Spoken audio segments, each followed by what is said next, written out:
There's a place in southern France where cars drive through the clouds. Not above them, not below them, through them. On an ordinary morning when the mist fills the Tarn River Valley 300 meters below, the drivers crossing the Millau Viaduct look out of their windows and see nothing beneath them but white. The valley floor is invisible, the river is invisible, the ground is invisible. There is only the road ahead, the cables rising beside them, and the vast open sky in every direction.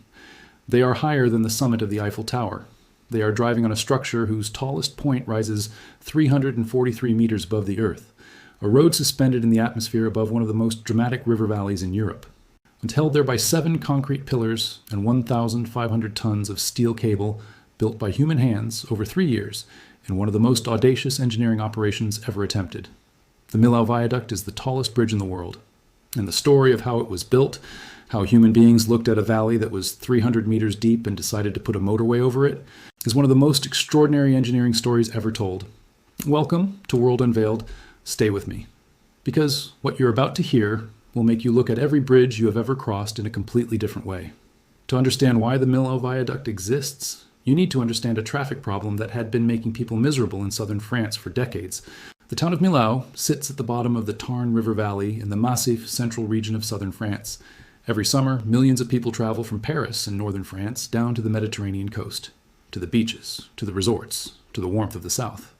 The most direct route passes through Millau, and because the town sits at the bottom of a deep valley, not every single one of those millions of vehicles had to descend into the valley, drive through the town, and climb back out the other side. The result was catastrophic congestion every summer, traffic jams stretching for miles, a small town completely overwhelmed by vehicles passing through it, and journey times that made the trip south an ordeal rather than a pleasure. The French government spent years studying solutions. They considered widening roads. They considered building tunnels.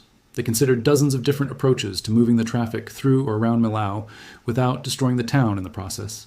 And eventually, after extensive analysis and consultation, they arrived at a conclusion that most people who heard it initially assumed was impossible. They would build a bridge, not across the valley at its narrowest point, across the top of it. A bridge tall enough to clear the entire valley, to carry the motorway over the town, over the river, over everything, at a height of 270 meters above the valley floor. They would build a road in the sky. The design competition was won by a partnership between French structural engineer Michel Villedieu, a bridge specialist who had already designed more than 100 bridges, and British architect Sir Norman Foster, who had won the Pritzker Architecture Prize in 1999, the highest honor in architecture. Their design was a cable-stayed bridge, a structure in which the road deck is suspended directly from cables that run from tall masts rather than hanging from large main cables, as in a traditional suspension bridge.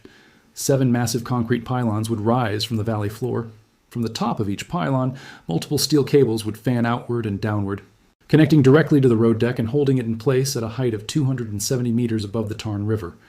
The total length of the bridge would be 2,460 meters, almost 2.5 kilometers of road deck suspended in the air above a French river valley. The 6 central spans would each measure 342 meters. The 2 outer spans would measure 204 meters. The steel road deck itself, the actual surface that CARs would drive on, would weigh 36,000 tons. The entire structure would use 90,000 tons of steel and concrete.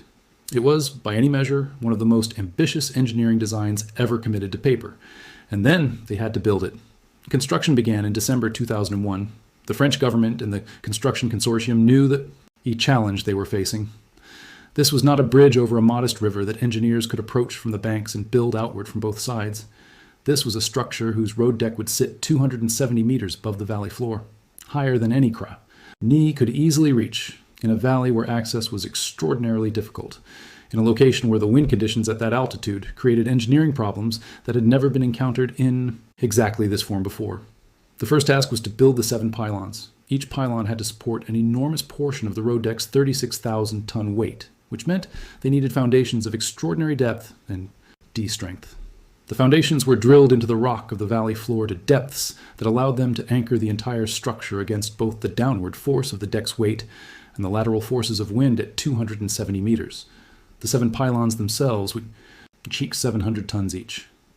Pillar P2, the second pylon from one end, rises to a height of 245 meters, making it the tallest bridge pylon in the world, taller than the Eiffel Tower's structure.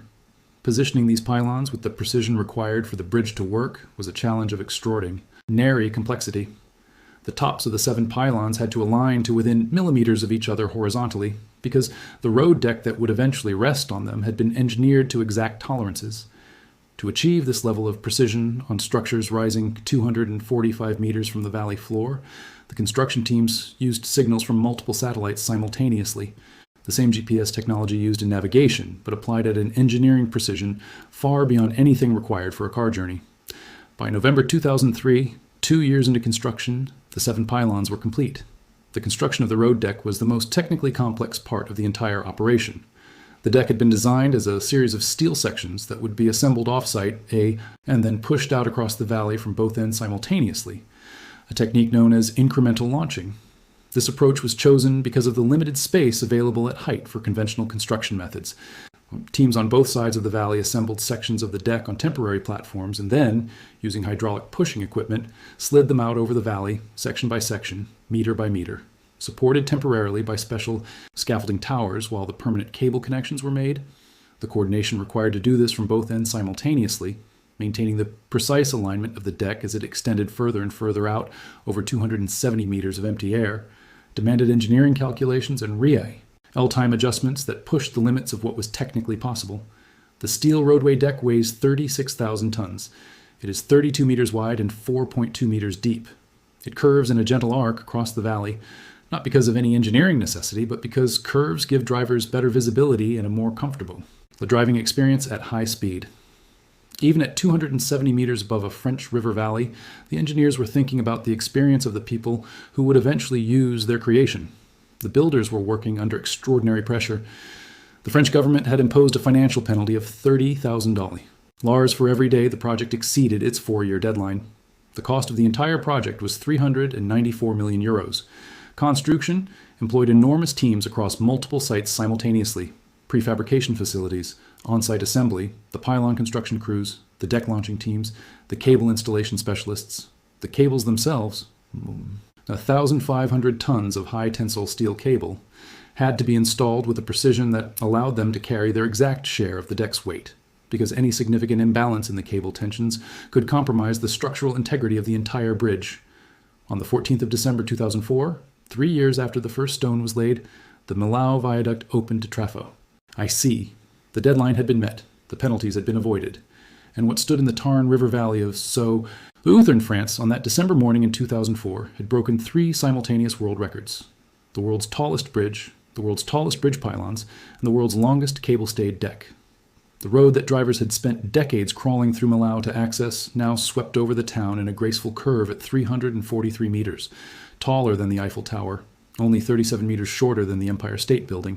Since its opening, the Millau Viaduct has become something more than a bridge. It has become a destination.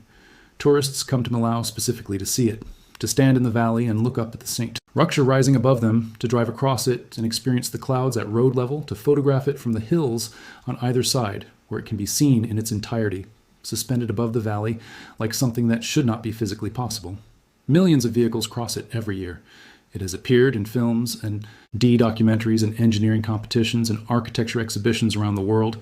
It won the 2006 IABS Outstanding Structure Award, the highest recognition in international bridge engineering.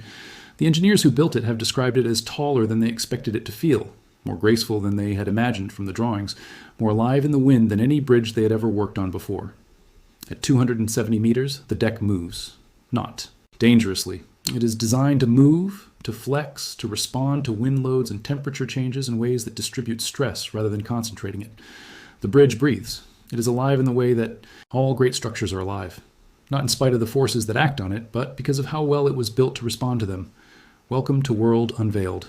343 meters, 2.5 kilometers, 394 million euros, 3 years, and a valley. Lay in southern France that used to trap millions of people in traffic every summer now sits quietly below a road in the clouds, watching the cars pass silently overhead.